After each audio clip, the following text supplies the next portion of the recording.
Hey, where else than NPR, baby?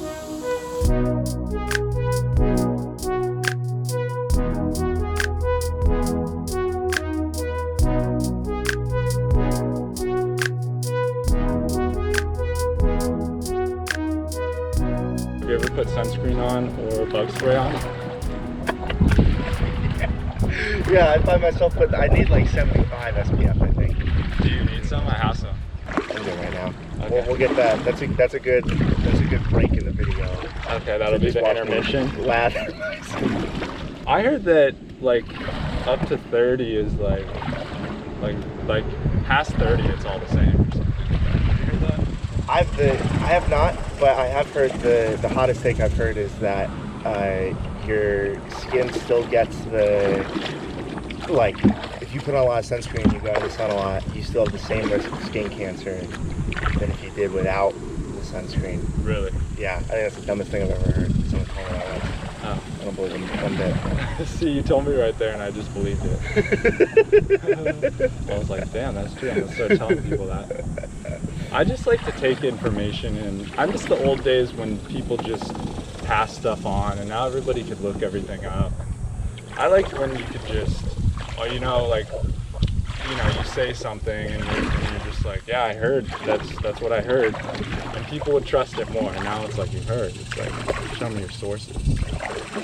People don't talk to each other either. You'd be like, hey, you remember there, like, what's this? And they're like, just go to Google. Yeah, I teach at a summer camp, or work at a summer camp, or lead at a summer camp right now. And you'll get kids who are just like, can you Google this? Like, they need to know everything about everything. Is there something about just being like, I don't need to know that. Do I need to know? Right. Do I need to know everything? Right. Yeah. Are you ever around kids? So I used to, my first job down here in Texas when I moved was, I was a part of a startup that was private, for private schools. I would go to these private schools and we do bicycle lessons, balanced bicycle lessons for like little kids, like 2 to 5. Oh, okay. We charge like subscription. But so that was the first thing I did down in Texas, and yeah, working with kids was a hoot. They're the smartest people, dude. No doubt about it. Doubt about it. Yeah. Well, What age group who would you say you're teaching? I would do all K through 12, but mostly I would try to do junior high and high school. Elementary school, you actually have to substitute as the teacher, and there's a lesson because you're teaching all their subjects and stuff like that. They don't take the day off. Yeah. But in junior high and high school, they're just like, yeah, put this movie on, or they got their assignment that they know what to do. Yeah. So yeah, selfishly, I like to just teach kids who have more of a brain. Yeah, dude. Who I just have less responsibility with too, because that's the thing too. Like I teach kindergarten sometimes, and I'd be like, how did I get here right now? Like, how did they just leave me alone with 25-year-olds? Like I don't know what to do with any of these kids. Right. Like it was way too easy to get this job. And like, and you're freaked out at any moment that they could choke or put something in their mouth, or high schoolers, you're on your own. You want to kill yourself.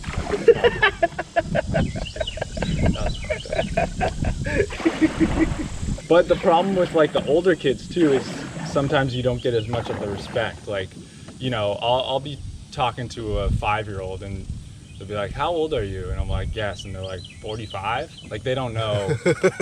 If you're just big, they think they're all the same. Right. So you get the same respect, but with a high schooler, there's some kids that look older than me in there, I like the logic of a little kid just doing like quick ratio math. They like look at you and they're like, he's probably like 9 times taller than me, so 45?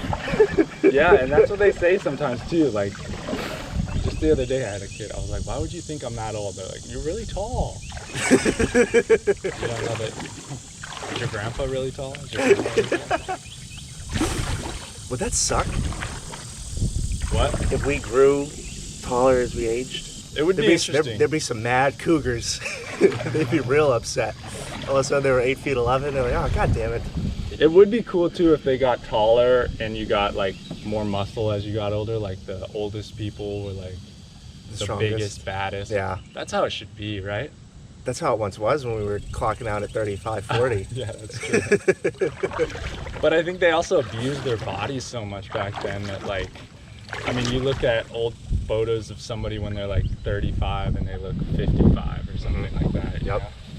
You know, when you see some of these, I don't know, whatever, US presidents and they look like they're 80, but they only live to be 40 or something like that. Yes. It's a trip. It is a trip, dude. You can, Yeah, what's my motion? Am I going that, this way? no, you would be, Would it be so this yeah, way go then? back to front. Doing it. It's not how you're supposed to wipe, right? Back to front, you're supposed to wipe Back to front. front to back. I've experimented with back to front. Yeah, guys can do it. It's actually just a thing for girls. Yeah. Because guys, yeah, you can wipe this shit onto your balls if you feel like it, but girls can't because it's how you can get UTIs, I believe. Something like that. Yeah, I'm very unfamiliar with that, but Yeah. yeah, definitely. Uh, I don't know whose joke this is, but it is amazing that when you take a shit, you're like, I'll use toilet paper to wipe. Would you, if you got shit anywhere on your body, would you be okay just wiping it off with paper? yeah, it's amazing that that's still where we're at. I mean, when was toilet paper invented? I don't know. Too long ago. Like, we don't have a better system. Yeah. I mean, I guess people rave about the bidets and stuff like that. I've never experimented with that. I've never had a bidet. But, you know, I mean, I was actually trying to work on a joke about this to, like, take the opposite take. It didn't really work too well, but it was,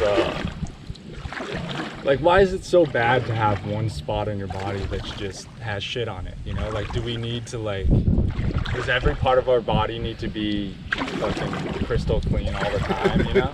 Like, it's your butthole. And we're like, oh, you know, that doesn't really clean your body. Like, toilet paper, you got shit. Yeah, it's my asshole. I have shit on it. No shit. Like, what am I? I'm not shaking your hand with it. You know? I don't know. Oh gosh. And you shower once a day. You know, you get it Hopefully. clean. But, You're dressing, yeah. That's a very good point. People are too sacred with their bodies. yeah, I mean, dude, humans are animals. You think we're supposed to be way dirty? Isn't it bad to be super clean sometimes? Like, aren't we killing off some bacteria sometimes by like showering too much or washing our hands too much? Isn't that a thing people say? Yeah, I've heard that. I've heard as well, Nico, that because we clean ourselves so much, that it's actually very inviting for like bacteria and Right. stuff. Because like there's nothing like natural existing. Yeah. Like a North American woman's mouth is the dirtiest. Like it has the most. It's not commentary, I'm not saying, but it just is because there's so much like concentration on cleanliness that like bacteria just like you're making a home for it. Wouldn't it be kind of nice if we could just like if there's no concept of being dirty? Because for animals, they don't even. The idea doesn't exist. Yeah. Yeah, that's true. Like, is bad breath even a thing in Animalia? Animalia? Did I say that right? Teach me. I don't know. I usually hear Animal Kingdom. Animal. I've never heard Animalia. I like that more. I've never That heard way it more. either. I think I read it or something. Wait, so you moved here 2 years ago? Yes. Wait, where are you from? Pennsylvania? Where in Pennsylvania? I'm gonna do an interactive. The northeast part. Yes. You don't want to shout out? Scranton. Scranton? Yes. Like The Office. Oh, you're from The Office? I went to a school at The Office. That they mentioned in the show? Yeah, University of Scranton. Wow. It's a real place, and I went there. What's it like? Is everybody always talking about The Office and shit there? Unfortunately so. But like, what are you gonna do? It was like Is there a like hit an TV office show. like themed places and stuff like that? They have the building in the beginning of the show. They have that as like a landmark. Really? Yeah, but other than that, there's not much dedicated. But yeah, when I went to school, they actually did. It was the series, like the last season. when I went to school there. So they had a parade of the cast on campus. Wait, did the cast actually come? Yes. Oh wow. Yeah, Steve Carell was the only one who didn't do the parade, but then Steve Carell did the Q&A at the baseball stadium in the town. Like John Krasinski and Jenna Fisher served as guest bartenders. I wasn't 21 at the time, but they served as guest bartenders at like the local college bar. That's kind of cool. Yeah. Wait, so you're born and raised in like Scranton area? Yeah. Scranton a big city? No. It's really small. It used to be huge, like with coal, and they're also the first town to implement electricity into the whole town, in the whole country. Really? So it's the Electric City, is what they call themselves. And they've since been lapped many times over by the rest of the people who started using electricity. Yeah. But no, I guess it's okay. But it's the Northeast, dude. It's miserable. Damn near 4 months out of the year. Like you're 2.5 hours from everything, which is kind of nice, but also kind of not, because you're not even in the good place anyway. You're always talking about how you're 2.5 hours from New York or 2 hours from Philadelphia. Like where you're right now, it's like a great day over here. Yeah. My little corner in the that northeastern Pennsylvania place is just the stock is going down on that part. But what about the people? Are the people nicer because they're not in the hustle bustle type? Like, do you find it's good people who aren't all trying to be a movie star or Elon Musk or whatever? That's a fair point. Yeah, there are definitely some very good people that just, they just want to live their lives. Like you're saying, people are just like animals, dude. So like, however someone wants to live their life is like nice. What do you think about that though? Someone remaining in their hometown for amounts to their whole adult life. Part of me romanticizes it, but I think for the most part, it's good to get out and see other stuff and get perspective. But it's only good because we're so globalized now, and because, like, I think it was good back in the day when you were shut off from the rest of the world, so you didn't maybe have as much curiosity, or maybe you had. I've heard this, that like being bored used to be a very, very important part of being a person. Right. And now for some people, I mean, I stay away from it, being bored. I've got a supercomputer in my pocket. Right. It just like constantly generates like stuff. Yeah. So it's hard to like be in your own thoughts when you have like, this thing in your hand that lets you do anything. Yeah, being bored is good for generating new ideas and figuring out new stuff. I think people have the same curiosity that they do now. I think some people went about living their lives, and there's some people who worried about fucking the cosmos or what the answer is, and some people are like, dude, I don't really care about that. The same thing we're talking about, the Scranton people versus these people. There's certain people who are like, dude, I don't really care about that. Like, yeah. Some things you were curious about, but I think once you like learned enough to get by, I think most people just coast after that. Mm-hmm. But it's a lot easier to waste time now with stuff that doesn't mean as much. Right. Because of technology. Because like, what's more productive, dude? Like spending 45 minutes fucking like doing your laundry or cleaning your space versus like just sitting on your bed like scrolling a feed. Like, I don't know if you ever had that happen, but like you get going and then all of a sudden you're like, gee, I've been on this fucking thing for 45 minutes doing nothing. Yeah. Nothing. Oh yeah. Dude, and like hobbies too. I feel like before the internet, everyone had to have like a hobby. Now you don't really have to have hobbies. You can just, your hobby can be Netflix. Yeah. That can be all that you do on your off time. But you used to have to, like maybe paint a picture or I guess read a book. Yeah. That was like the worst thing you could do with your time is read a book. That's kind of like the best thing someone can do with your time. Like how would you waste time before the internet? Or like before TV and stuff? Like get drunk? Well, yeah. It sounds like one plan. But like, I'm young enough still to know what it was like before it like took over. Like, and I think you are a little bit as well. A little bit. Yeah. So like, did people waste time like they do now? I mean, I guess we still had TV. People would watch TV. You could do that. TV was still big business. Yeah. But it still wasn't as engaged. Like now there's so much TV, like individually catered or specified to you. Like it's so, like, there's endless amount of shows that you can do. Like, I remember before, you know, TiVo, before you could even record TV and stuff, like TV got boring after a while. There was, you had your show that you watched, but then when that was, then it was like the news is on, or like, yep, it was harder to watch TV all day. Yeah. Like you can watch YouTube all day. Yes. Because people can like build their own experience, like their own feed. Like the news is like, it's this. Yeah. Like, whereas now, like, yeah, dude, the show used to be 23 minutes long, like with the commercials and stuff. They used to be big cheese. Now think about it, dude. Like, it's nothing but like 7-second videos.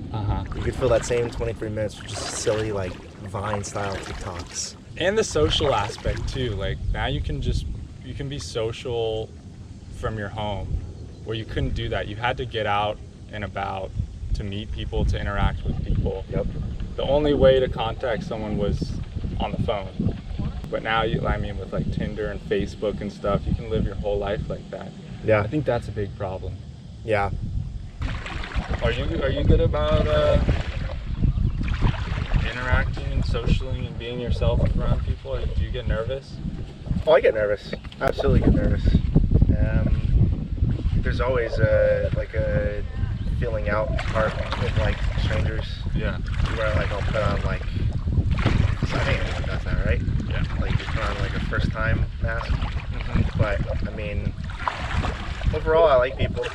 Like, yeah, I think I'm alright about it. It's funny though that like I put myself in a position where like I have to like be a point of contact for like people to get stuff, and so that's like been kind of funny because I never was that for anyone before, and so like I have a lot more positive interactions now because people can like feel like they're networking rather than just like talking to a guy. Like, yeah. Oh yeah, there's part of me that wants to be the same version of myself all the time. But there's part of me that's like, there's something nice about, you know, like if the version of myself. We were talking about telling the joke. Right. So yeah, I have a deaf joke. Do I tell that in front of opening for a comedian who is the best deaf partially comedian deaf? in America? Yeah. Because that is part of how I justified the joke. Like I'm not saying it to deaf people, but then it's like, should you even be saying it then? If you don't feel comfortable saying it around anyone.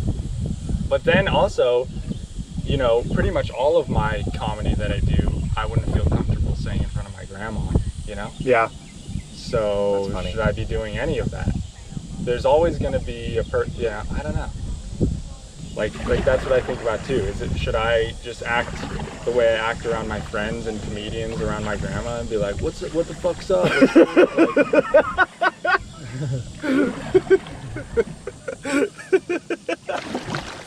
What's up, fuck face? Yeah. You can fuck her ear hole. Yeah. And then there's work environments too and stuff. So I think you have to do some of that. I've heard for stand-up that you should pick a person that you were imagining that you were talking to, and just stick with that. Ride it, no matter what happens. That's my stage. That's. I talk to this person when I'm on stage. So yeah, you're either there or you're not. And that's what we're doing. I've heard that. Just go with that philosophy.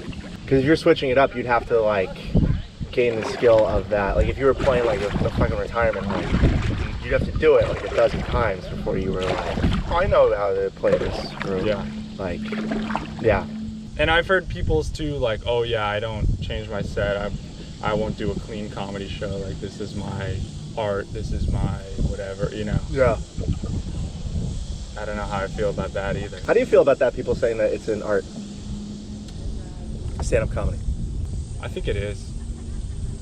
I mean, yeah, I've heard people get on the other opposite end, like, we're not artists, and be kind of self-deprecating about it or whatever. But it's like, I mean, just, you know, painting your toenails is art. Like, it doesn't mean it's... the problem is people elevate the term artist or making art, but just because it's art doesn't mean it's good. You know? That's true. Artist is a huge blanket term. Like, what is an artist? So, what is an artist? What is art? I guess something wasn't there, and then you made it so.